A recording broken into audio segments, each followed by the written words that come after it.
طبعا هنا عملت ايه، انا هنا شلت الدقيق من على النار وحطيته، بس عايزاه يبرد شويه عشان نشوف هنعمل ايه.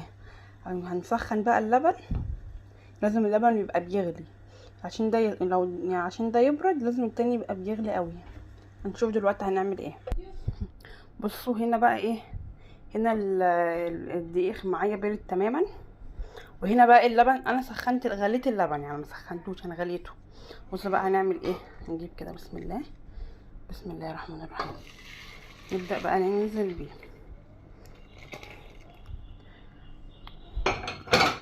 بصوا ده بقى نقلب نقلب.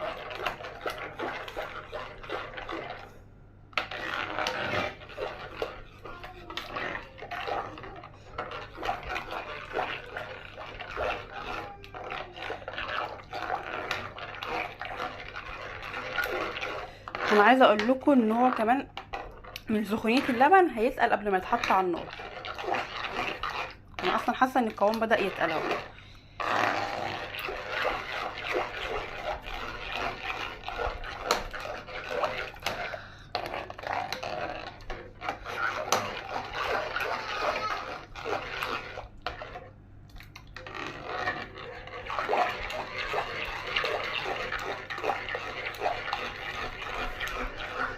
بصوا هنا حطيته على النار، هو اصلا ايه، هو اصلا تقل. بصوا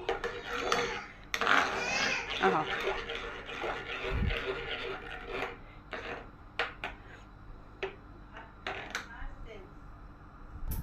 بصوا هنا بقى انا بحب احط له كريمه لباني، بحب احط له كده ايه شويه يعززوا الطعم.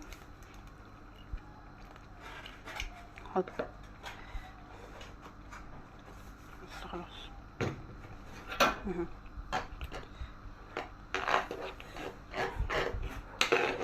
بس هو كده ايه خلاص بقى تحفه بقى حلو بقى كده. خلاص انا هطفي النار.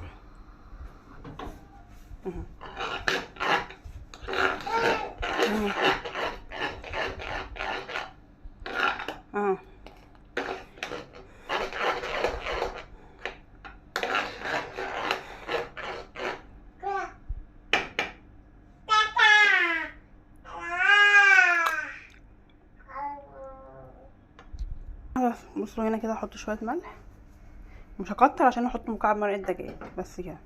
هنا شويه فلفل اسود